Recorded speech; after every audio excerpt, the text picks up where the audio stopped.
Bonjour, peuple de Dieu. Que la paix et la grâce du Seigneur soient avec nous en ces jours de Pentecôte. Et je vous souhaite déjà une bonne fête de Pentecôte. Nous parlons et nous célébrons en ces jours une fête qui réunit les chrétiens dans le monde entier,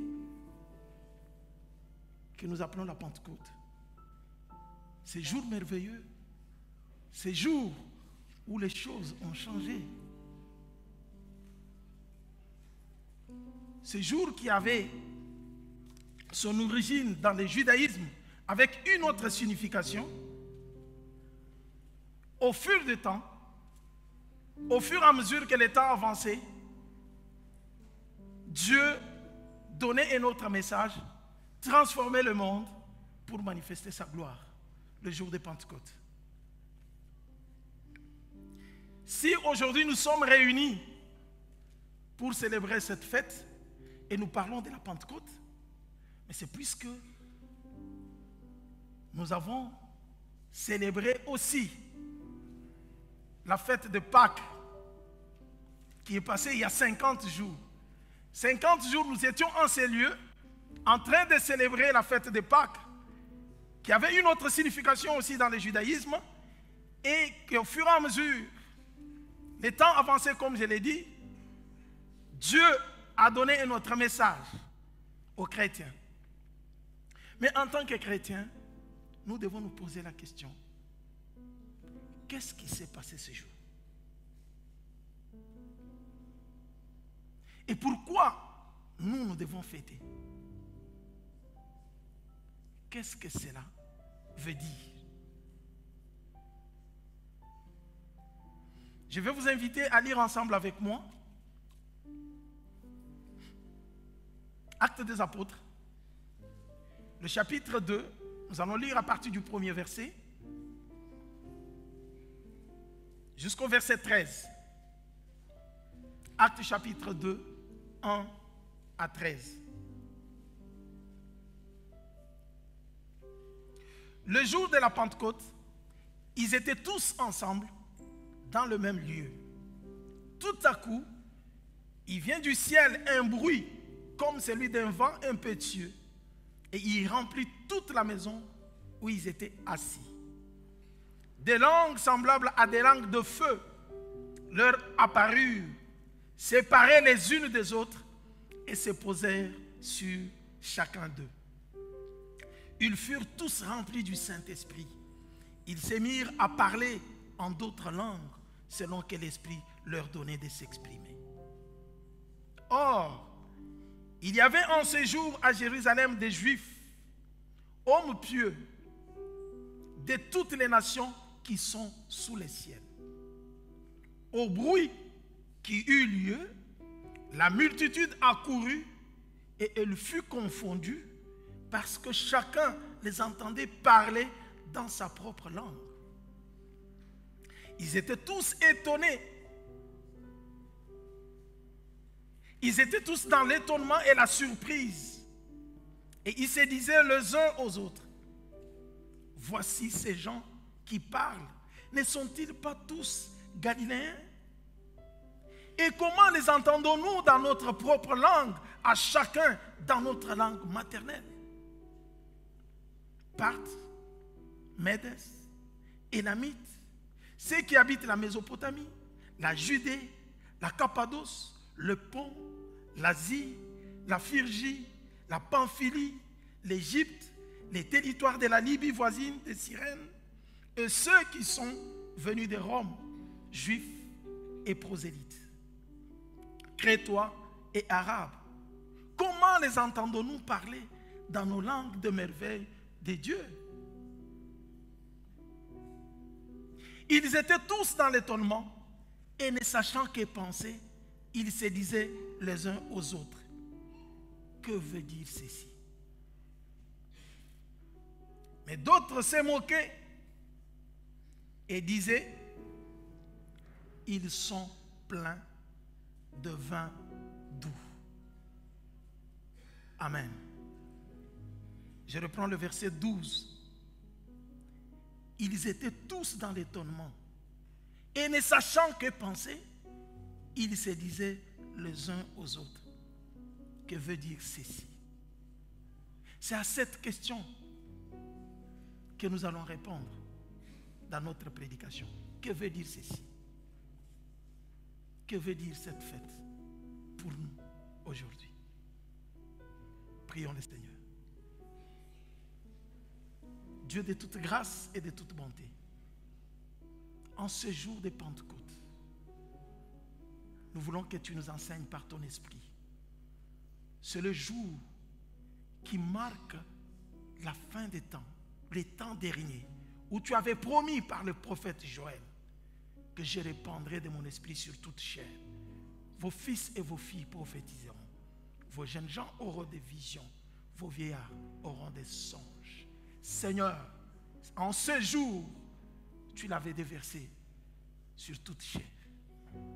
Merci de nous enseigner et de nous faire comprendre la signification de ce jour. Nous te le prions au nom de Jésus. Amen. Bien-aimés, comme je le disais dans l'introduction, avant la lecture, nous sommes le jour de Pentecôte. Les chrétiens du monde entier sont en train de célébrer cette fête. Ils sont en train de se réjouir. Vous demanderez aux uns aux autres, ils vous diront, la Pentecôte, c'est le jour où Dieu a déversé son esprit sur toute la terre, sur toute chair, où la promesse de Dieu s'est accomplie. Les autres vous diront, c'est le jour qui marque le temps de la fin, puisque Dieu avait dit qu'au temps de la fin, je répandrai de mon esprit sur toute chair, vos fils et vos filles prophétiseront. Les autres vous diront aussi que la Pentecôte, c'est le jour même de la naissance de l'Église. Toutes ces affirmations sont bonnes et sont vraies. Mais pour nous, que veut dire la fête de Pentecôte? Je commencerai par cette fête dans le judaïsme, l'explication de la Pentecôte dans le judaïsme. Si vous vous rappelez, on parlait de fête de pain sans levain pour les Pâques, pour la Pâque. Nous commençons d'abord avec la fête de Pâques, puisque nous ne pouvons pas parler de la Pentecôte sans parler de la Pâque. Puisque la Pentecôte n'est qu'un terme qu'on a pris en français provenant du grec qui veut dire Pentecosté, qui veut dire 50e. Et le Pentecôte, on parle de 50e jour après la Pâque. Et c'est pour cela que j'aimerais qu'on commence par la Pâque et on va parler de ce qui s'est passé 50 jours. La fête de Pâques que nous avons célébrée dans le judaïsme, Pessah, qui signifiait le jour où le Seigneur est passé pour délivrer le peuple d'Israël en Égypte. À chaque fois qu'ils arrivaient à la fête de Pâques, le peuple juif célébrait leur délivrance face à l'oppression des Égyptiens. Ils se souvenaient de comment Dieu a agi par sa main puissante pour les libérer de l'esclavage, de l'oppression de l'ennemi.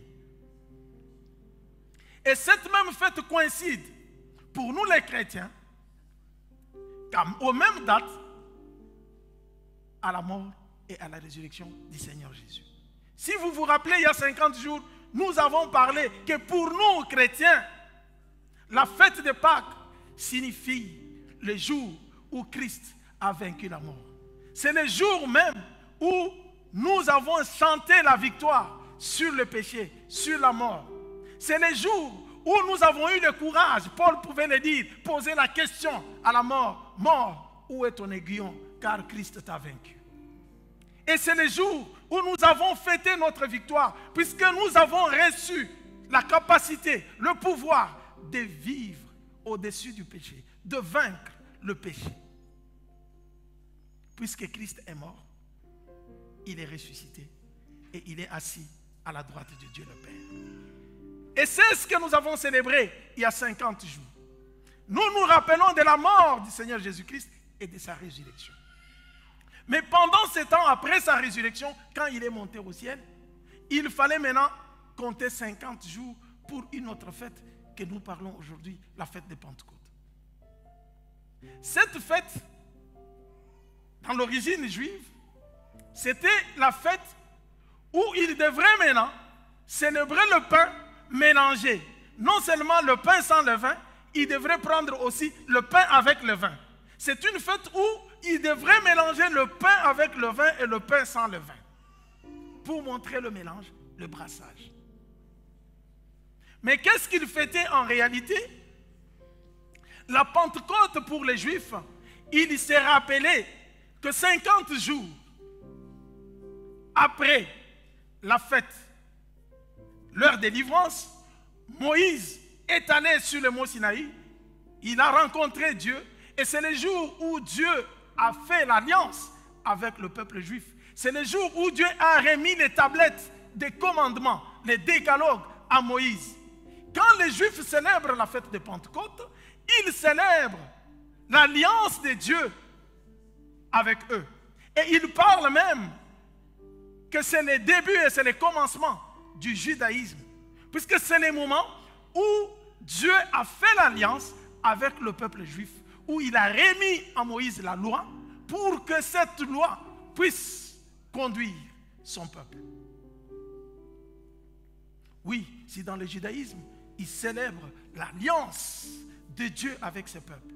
Mais pourquoi nous, les chrétiens, nous célébrons cette fête? Pourquoi nous devons nous réjouir?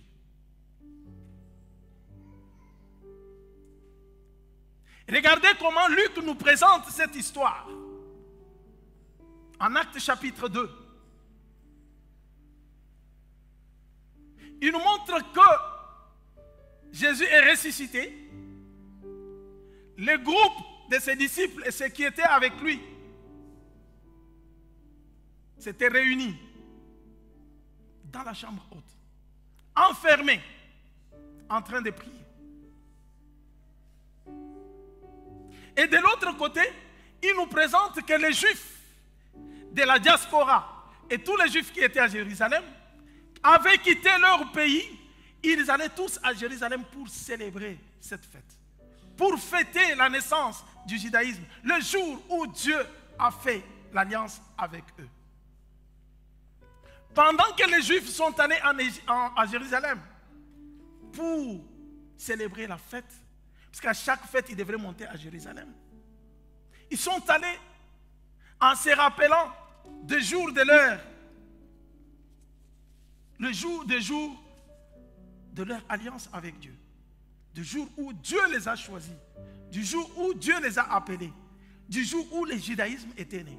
Et quand ils quittaient tous les pays, l'Égypte, Rome, l'Europe, partout, tous les diasporas, ils allaient fêter et célébrer à Jérusalem cette fête.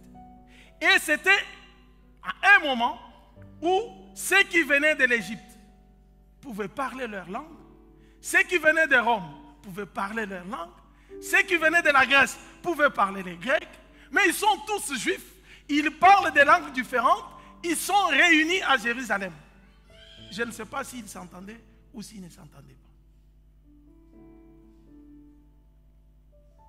Pendant qu'ils sont là pour fêter, venant de tout part, ceux qui pouvaient parler l'anglais entre eux, ceux qui pouvaient parler l'arabe entre eux, ceux qui pouvaient parler les grecs entre eux, puisqu'ils sont venus du même pays. Plusieurs langues, mais ils sont tous juifs.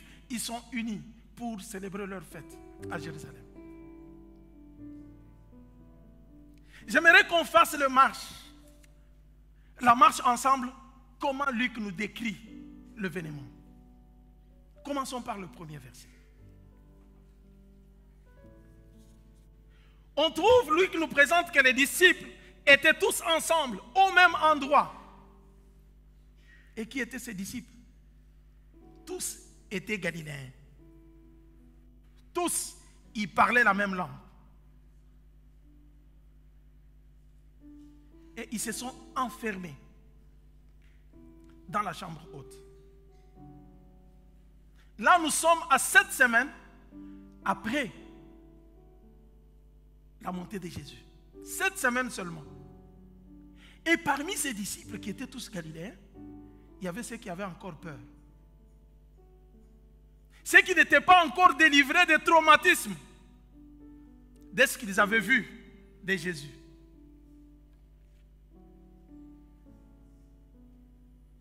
D'ailleurs, les autres avaient encore peur. Ils se souviennent comment le maître a été maltraité. Bien qu'on venait leur dire qu'il est ressuscité. Rappelez-vous des disciples d'Emmaüs. Par la peur, parce que tous attendaient un miracle de Jésus. Ils rentraient à Emmaüs, malgré les témoignages que les femmes ont donné tôt le matin quand ils sont allés. Ils ont dit, nous n'avons pas trouvé, le tombeau est vide. Les disciples avaient toujours peur. Et Jésus lui-même, sachant qu'ils avaient peur, il s'est présenté pour attester qu'il est ressuscité pendant les 40 jours à ces Galiléens.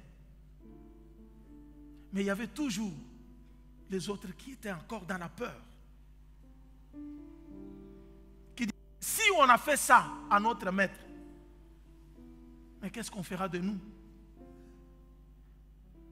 Dans cette peur, ils n'avaient pas le courage de parler même de Jésus.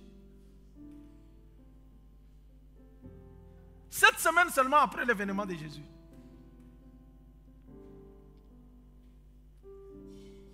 Ça, c'est le premier tableau que Luc nous présente. Il nous présente que tous, ils étaient galiléens, unis dans leurs pensées. Ils ont dit, tous nous prions, nous sommes dans l'unité, nous sommes la même, si je peux dire, nous sommes de même nationalité, et nous nous retrouvons ensemble, nous nous enfermons dans la chambre, nous prions pour notre maître qu'on a fait souffrir, et c'est tout. Il s'enferme. Si vous passez avec moi jusqu'au verset 5, pendant ce temps qu'ils sont enfermés de l'autre côté, la ville de Jérusalem était en ébullition. Comment? Puisqu'il y avait les Juifs, comme je l'ai expliqué, venant de toutes parts, qui étaient là. C'était la fête. Les gens étaient là. Les autres parlaient, les autres ne les entendaient pas très bien, les uns les autres. Mais tous ils sont venus pour la même fête. Pendant qu'ils sont là, pendant que la ville est dans l'ébullition, les disciples qui étaient avec le Seigneur Jésus, les témoins de la mort et de la résurrection, sont allés s'enfermer dans une chambre. Ensemble, même nationalité, même tribu, même langue, même peuple, enfermés ensemble.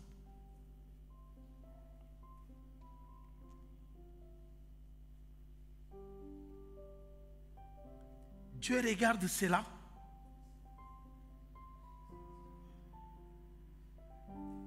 Il pose l'action. Nous revenons au verset 2. Verset 2 et verset 3. Tout à coup, un grand bruit survient du ciel, comme un vent violent qui s'abattait sur eux et remplissait toute la maison où ils étaient assis.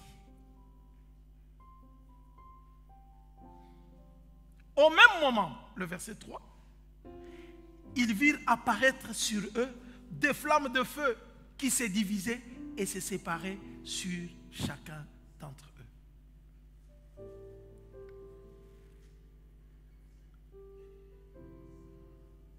Bien-aimés,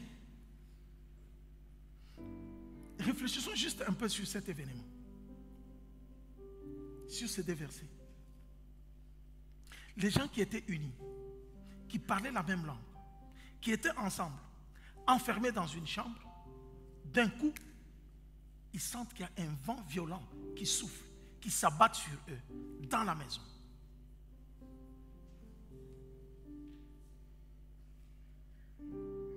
Réalisons cet événement. Quand le vent fort souffle, qu'est-ce qui se passe? N'est-ce pas que les choses sont emportées? N'est-ce pas que les choses sont secouées, bougées, entraînées? S'il faut que j'aille plus loin, vous avez toujours entendu que quand il y a la tornade qui se passe en Amérique, dans les îles, vous savez ce qui se passe? Même les maisons sont emportées, rien n'est laissé, un vent violent.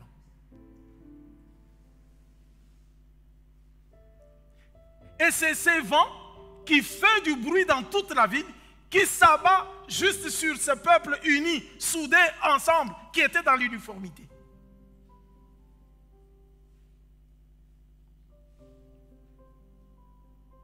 Non seulement qu'il y a le vent, un autre élément qui s'ajoute, ils voient des flammes. Au lieu qu'il y ait une grosse flamme qui se met soit sur le toit pour manifester leur présence, la présence de Dieu, on voit les flammes qui se séparent dans des petites flammes et se posent sur chacun d'entre eux.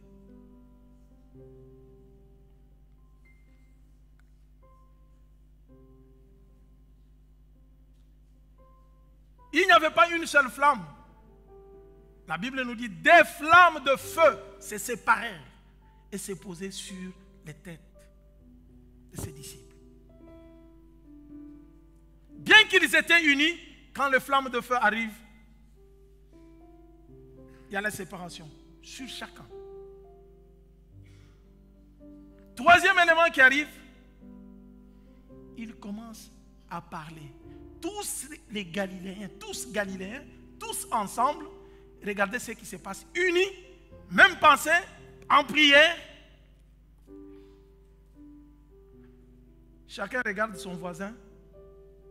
Il entend qu'il commence à parler dans une autre langue.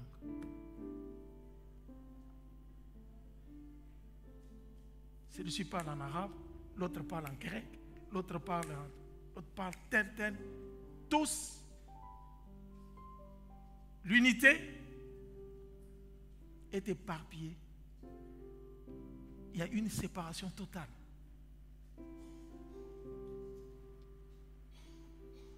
Il commence à parler diverses langues. Et tous ceux qui étaient dans la ville, à partir du vent qui a soufflé du bruit, ils ont couru, ils sont allés. Qu'est-ce qui s'est passé? Nous nous imaginons que c'était un vent violent qui a fait du bruit dans toute la ville. Ils sont attirés. Ils arrivent sur place. Ceux qui venaient de l'Égypte, ceux qui venaient des guerres, ceux qui venaient. Chacun venant d'un tel pays entend maintenant ces Galiléens commencent à parler dans leur langue et dans leur langue maternelle. Ils parlaient des merveilles de Dieu.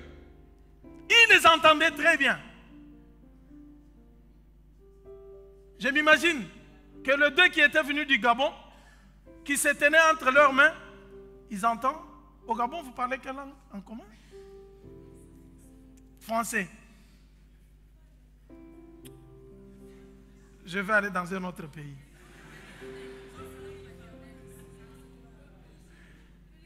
Les deux Centrafricains qui étaient ensemble, ils entendent les Galiléens qui étaient là qui parlent en sango. Ils disent, oh, wow. Les Congolais qui étaient venus, ils entendent les Lingala. Les autres entendent les Swahili, les Kikongo. Ce n'est pas possible. Mais ces gens, ils se posent la question, ces gens ne sont pas tous Galiléens. Comment nous les entendons parler dans notre langue, même la langue maternelle? Je pense que ma langue Tchoulouba était parlée ces jours-là.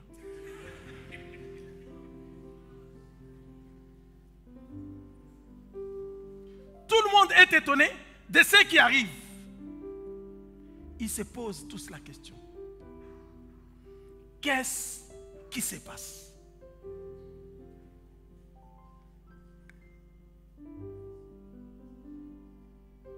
C'est la réponse à cette question que nous donnons. Ce qui se passe, c'est quoi? Qu'est-ce qu'il y a? Qu'est-ce que Dieu a caché dans cette fête de Pentecôte pour nous en tant que chrétiens? Sans oublier ce que je vous ai dit avant, que c'est ce jour que l'Église est née. Qu'est-ce qui se cache? Mais ben moi je l'ai formulé de ma façon. Il s'agit d'une communion, mais dans la diversité, et non l'uniformité. C'est là que je vous donne les thèmes de ces messages. Pour nous, la fête de Pentecôte. Vous pouvez oublier toute l'histoire que je vous raconte, mais retenez ça. La Pentecôte, c'est la communion. N'est-ce pas? Communion dans la diversité. Et non quoi? Non l'uniformité. Bien-aimé, l'Église est née. Dieu donne un message le jour de la Pentecôte. Il dit à ces Galiléens qui étaient enfermés entre eux que l'Église n'est pas là pour être enfermée dans les quatre coins. L'Église du Christ, pour laquelle le Saint-Esprit a été envoyé par Dieu, n'est pas une histoire d'une seule communauté. N'est pas une histoire de Congolais entre eux, de Centrafricains entre eux, de Français entre eux, des Américains entre eux. C'est une histoire de la diversité. Et cette diversité doit être en communion et non l'uniformité. Dieu ne nous demande pas à être dans l'uniformité, mais il nous demande, Dieu c'est un Dieu de la diversité. Il nous demande d'être en communion dans notre diversité. C'est pourquoi il a chamboulé ces mêmes Galiléens qui étaient ensemble. Il leur dit, vous ne restez pas pour parler la même langue, pour rester sur place, pour vous enfermer, alors que la ville vous attend, alors que les gens venant de toutes les nations vous attendent. Sortez! Et c'est comme ça que, poussés par l'Esprit, ils sont sortis, ils ont commencé à annoncer les merveilles de Dieu dans des langues différentes que ces gens entendaient.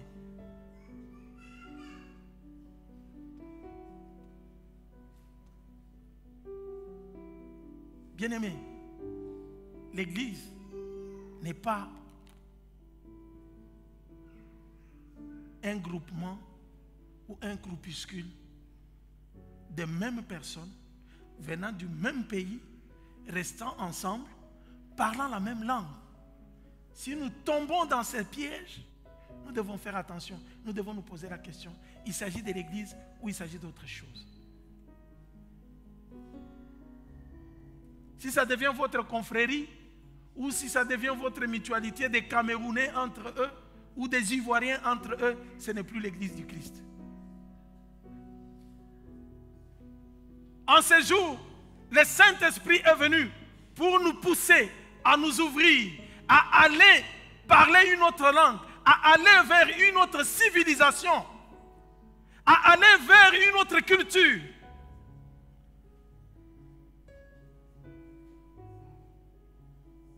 Oui, tel que le Seigneur m'a appelé, c'est de la même façon qu'il t'a appelé aussi. Il nous appelle à cohabiter ensemble, malgré notre différence. Et c'est ce qui témoigne même l'amour de Dieu. Je dois apprendre à aimer quelqu'un qui est différent de moi. Pour ne pas rester dans l'égoïsme de m'aimer seulement moi-même. Mais je dois apprendre à vivre avec quelqu'un d'autre, qui n'est pas de ma tribu, qui n'est pas de ma langue, qui ne mange pas comme moi, peut-être. Mais je dois apprendre à vivre avec lui pour la gloire de Dieu.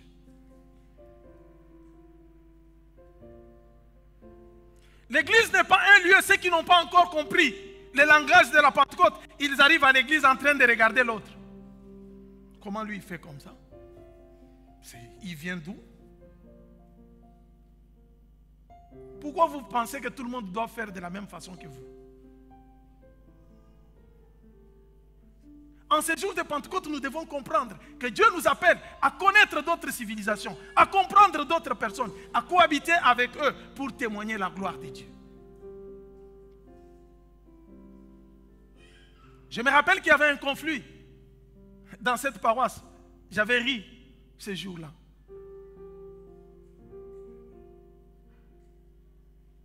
Il y avait une dame française qui était assise dans les calmes en train de prier.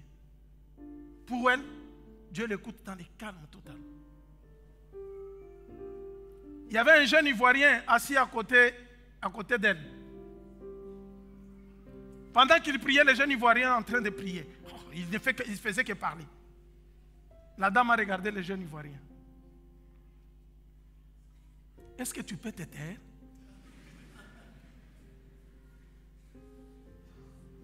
Ce n'est pas la prière, ça. Tu dois rester dans les calmes pour écouter Dieu. Parler avec Dieu dans les calmes. Et sur place, l'Ivoirien regarde. Il lui dit, comme ils ne savent pas fermer la bouche directement. Excusez-moi. Il regarde, il dit, madame, si chez toi parler avec Dieu, c'est être dans les calmes. Chez moi, parler avec Dieu, c'est parler comme ça à haute voix.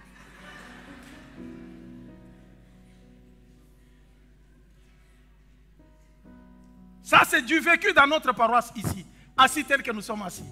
Le message de Pentecôte nous fait comprendre que nous devons étudier l'autre, comprendre l'autre, l'accepter tel qu'il est. Dieu n'est pas un Dieu qui se manifeste seulement dans les calmes. Il n'est pas un Dieu qui se manifeste seulement dans les bruits. Que ce soit dans les bruits ou dans les calmes, tout ce que nous faisons, nous devons le faire pour témoigner la gloire de Dieu. Nous ne pouvons pas rester enfermés. Regardez ce que Dieu a fait. Qui vous a dit que la façon où vous priez chez vous dans le pays, c'est l'unique façon que Dieu écoute? Qui vous a dit ça? Bien aimé, nous ne comprenons pas que nous sommes en train de prendre même la place de Dieu.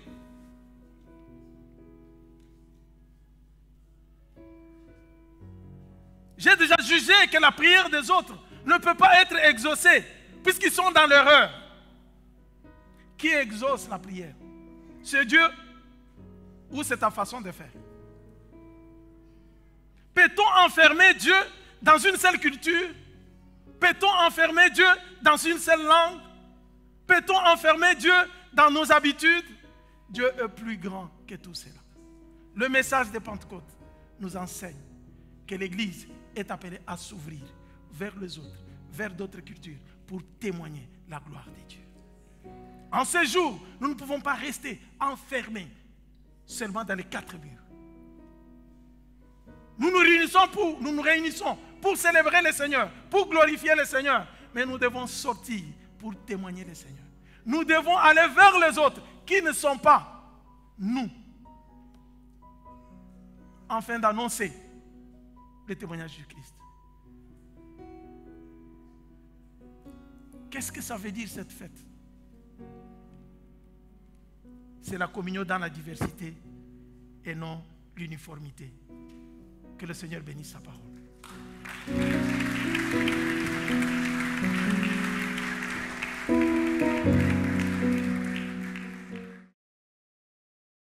Calvin, let's go.